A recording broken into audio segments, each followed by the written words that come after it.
Right now, one of America's most controversial technology companies is deeply embedded inside Britain's most cherished public institution. Palantir Technologies, a data analytics firm co-founded by billionaire Peter Thiel, holds significant contracts with the NHS and has access to health data belonging to tens of millions of people in England. Most people in Britain have absolutely no idea this is happening.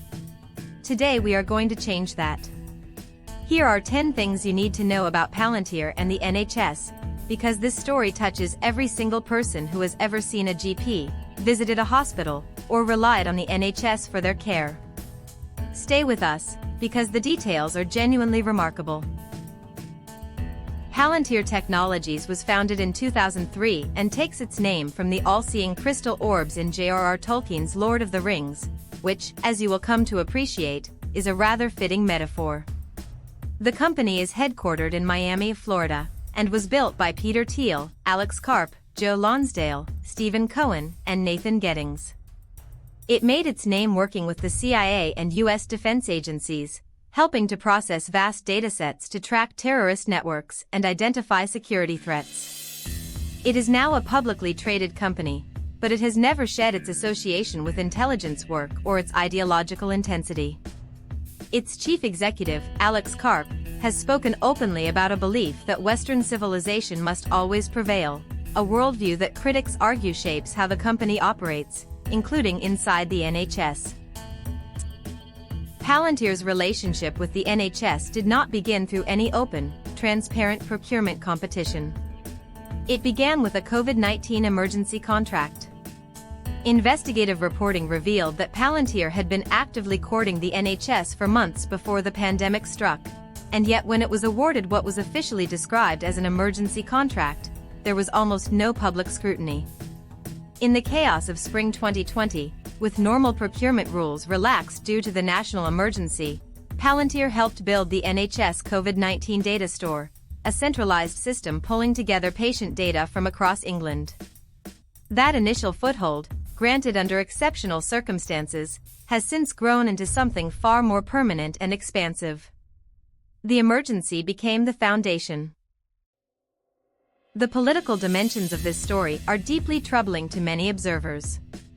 It was revealed in October 2025 that Dominic Cummings, Boris Johnson's former chief advisor, had personally lobbied senior government officials to award test and trace contracts to Palantir, following a secret meeting he had arranged with Peter Thiel himself. This raises serious and legitimate questions about how Palantir secured such a central role in British public health infrastructure. Was it through fair, open competition, or through political relationships at the very top of government?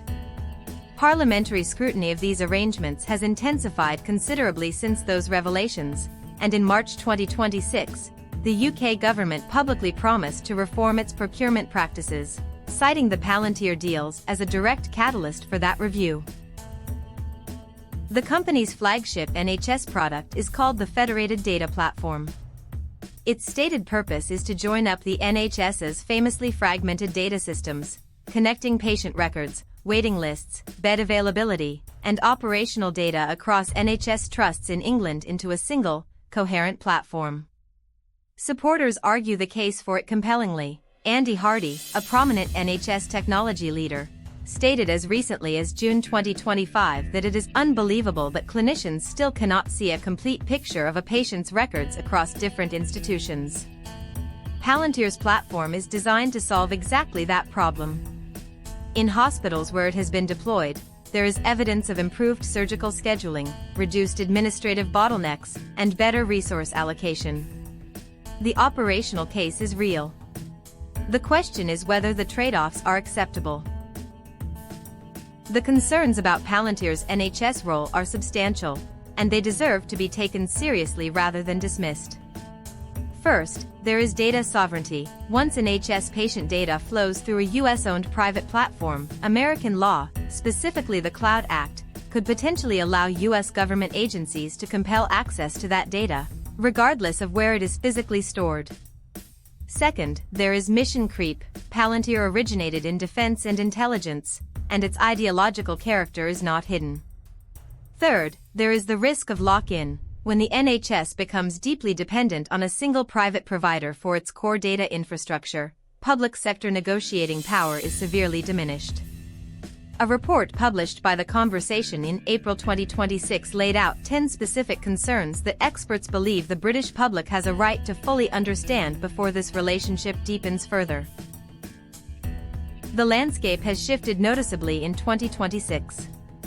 Under sustained pressure from civil society organisations, privacy campaigners, and parliamentary committees, the UK government pledged in March 2026 to reform how large technology contracts are awarded, with Palantir's NHS deals explicitly cited as a catalyst for that review.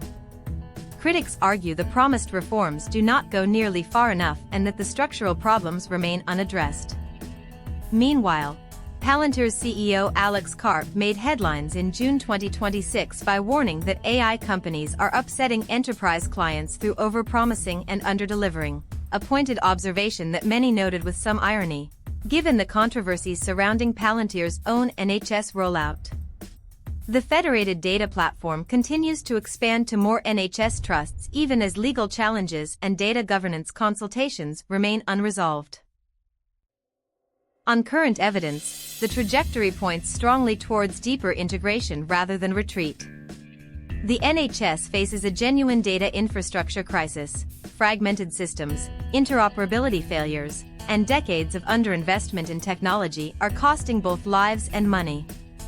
Palantir offers a credible, if deeply contested, solution to those problems, and the political will to reverse course appears limited. Unpicking existing contracts would be expensive and disruptive. What is more likely is that the terms of the relationship will be renegotiated under public pressure, with tighter data access restrictions, clearer audit rights, and stronger independent oversight mechanisms. Civil society groups are actively pushing for a full independent review of the Federated Data Platform before its expansion is complete. The outcome of that review could define the boundaries of private technology in British public health for a generation. Here is the bottom line. Palantir is not going away. It is already woven into the NHS's data infrastructure, and removing it would be neither simple nor cheap. The question is no longer whether Palantir should be involved. That decision was made, largely out of public view, during a national emergency. The question now is how that involvement is governed, scrutinized, and constrained in the public interest. The NHS holds some of the most intimate personal data in Britain. How that data is used, who profits from it, and who is held accountable when things go wrong are questions that belong in open, democratic debate, not closed boardrooms or secret meetings. Share this video if it taught you something. And if you want to stay informed on stories that genuinely matter to Britain's health and technology future, subscribe, because this story is very far from over.